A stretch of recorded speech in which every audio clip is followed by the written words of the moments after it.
tukibutsa tujye tubizirikana turebe ubu kuntu kandi biraba mu turere hose tunabirebe guhera kuri wa muturage bambuye isambu ye bakayigira ikinombe ngo bayicukuramo amabuye akagenda akicwa n'inzara tubihere kuri wa wundi babujije kujya kwikurira ibumba mu gishanga bamubwira ngo nagende ngo bamwubakiye ngo amazu baramukira mu mazu hariya ngo bamushyire mu za kwiziniyeri kandi nyamara we yari yitungiwe n'umwuga we umwuga yahawe yavanye ku basekuru be n'iki kandi umwuga w'ingira akamaro ariko bakaza kuko bo ntabwo bagamije guteza imbere abantu bategamije kubahindura abacakara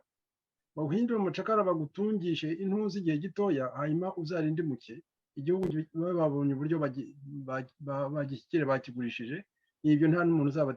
uzabatera hejuru ibyo ni ibintu twebwe kubibyumva biratworohera cyane kubera ko hano turi nko muri Canada urabona Jean Paul bayibonye reba bakavukire baho bagakondo baho uko bamerewe abanyamahanga ni twebwe tuze turebwe turaza nubwo tuzamerewe neza cyane kurusha abaje bakabatsemba ariko twebwe tumerewe neza kurusha bagakondo no mu Rwanda rero abantu babyumve ko badahagurutse ejo bundi niko bizagendera abana bacu n'abuzukuru bacu niko bizagenda n'abakiriho kandi birihuta cyane n'abakiriho ngubu niko bizabagendekera bahinduka abacakara ugasanga nta hantu byahagaze nuko abagura n'abajura babara abajura icyo nabwiye abanyarwanda ni uko kugeza ubu ngubu ibyagurishijwe ni byinshi cyane baragurishije bagera no kugurisha imva bagurisha n'imibiri y'abantu barayigurishije kuko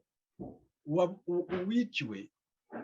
nta burenganzira afite bahise bamwambura we baragenda bamugira hariya bamugira igicuruzwa wa wundi wiciwe nta n'ikintu ashobora kugira icyo abonaho bazambwire mu bantu b'abacikacumu mu banyarwanda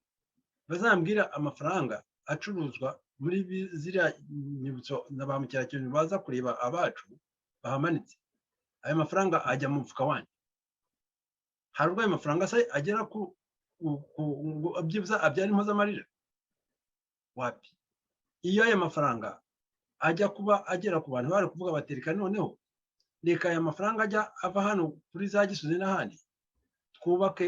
tubakire imfubyi tubake dusigaje dufate mu mugongo abacikacumu ariko ntabwo ariko byiza ari amafaranga atwarwa n'agatsiko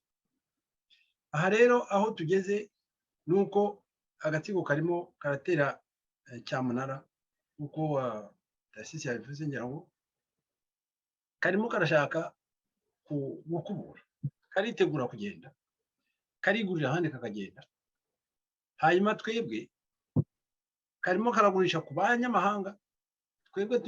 tuze kuza gusanga naho duhagaze hatari iwacu hari umuntu uza akatubwira ati njyewe naraguze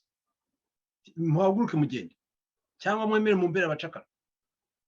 kuko ahangaha muri ni iwanjye narahaguze waguze nande naguze na leta y'u Rwanda ni igihe rero icyo gihe bigeze icyo gihe tutari twahaguruka inzira z'ikigenda ntabwo twaba tukigeze icyo tuvuga niyo mpamvu tugomba guhaguruka tukagaragaza ko nta leta ihari tukagaragaza agatsiko k'abajura tukabwira umuntu wese ugiye kuzagura n'agatsiko k'abajura ko azaba aguze ibijura nuko azaba agomba tuzamuhaga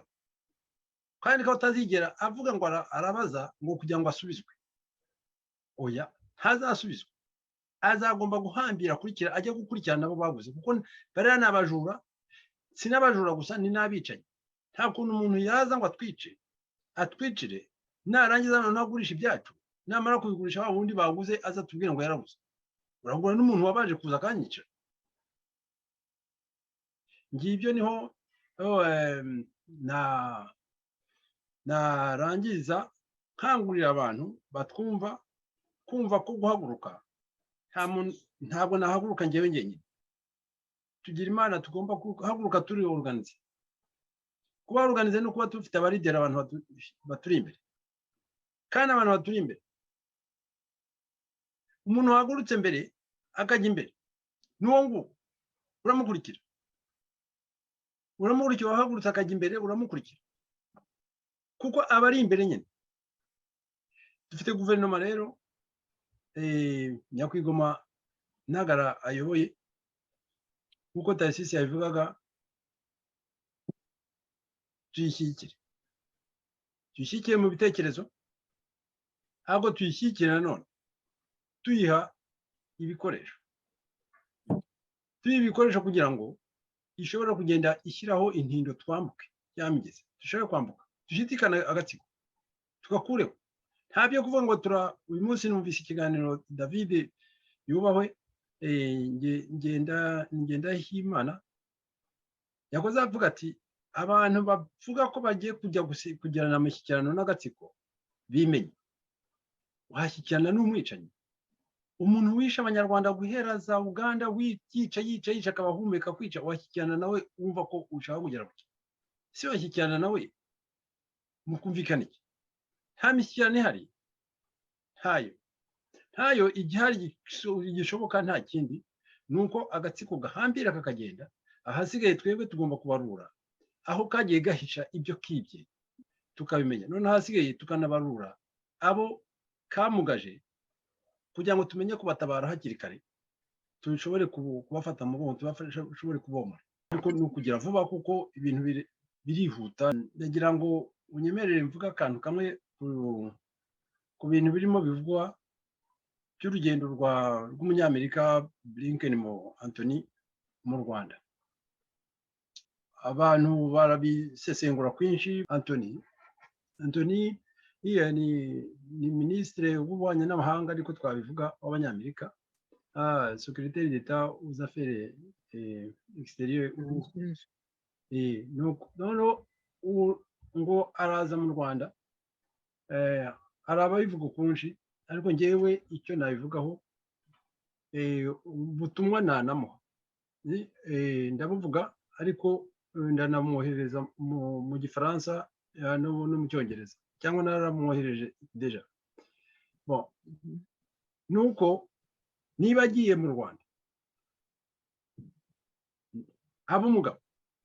agaragaze ko ari umugabo, atahane umunyagihugu we Rusesabagina, atamusigayo, ajyanye n'indege ye. Niteze ko atatekereza ko Rusesabagina azagomba gutega indege cyangwa se ko bazasaba niba mwungeri ukongera ngo yongere amutegere indege imusubizayo, amutahane, agaragaze ko ari umunyamerika koko, amutahane. Ariko namara kumutahana, ntabwo ntabwo musaba yuko ngo adufungurira n'abandi, adufunguriza n'abandi barimo. Ashatse yabikora ku mutima we, ariko njye ndasaba abanyarwanda bumve yuko ari nagiye kuvuga ngo ni inshingano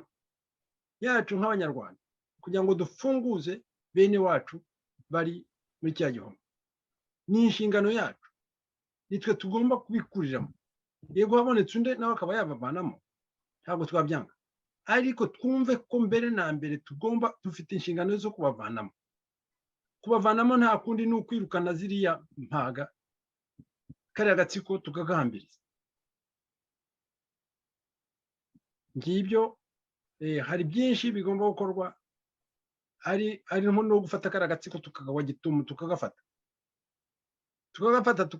tukabafata bose. Ntabwo ari benshi, ni imiryango 50, babaye benshi ni 150, ntabwo barenze rwose, ndabarahiye. Ni ukuvuga ngo abanyarwanda nitumara kwisuganya kubacakira umunsi umwe ni lazima. Ibyo byumve rwose ko byagomba gukorwa, nako nikashaka kabimenye ko biri mu ngamba, kandi turabacakira. None n'abafunze tukabafungura. Habonetse uwundi abidukoreye, ntabwo twabyanga, ariko tuzumve yuko ari twebwe tugomba kubikora, ni twa mbere. N'undi ari bikoze ntabwo tuzamushimira,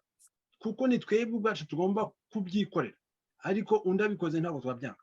Cyane cyane icyo kintu cyo gushimangira ko tugomba kumva ko abacu ari twebwe dufite inshingano yo kubafunguza.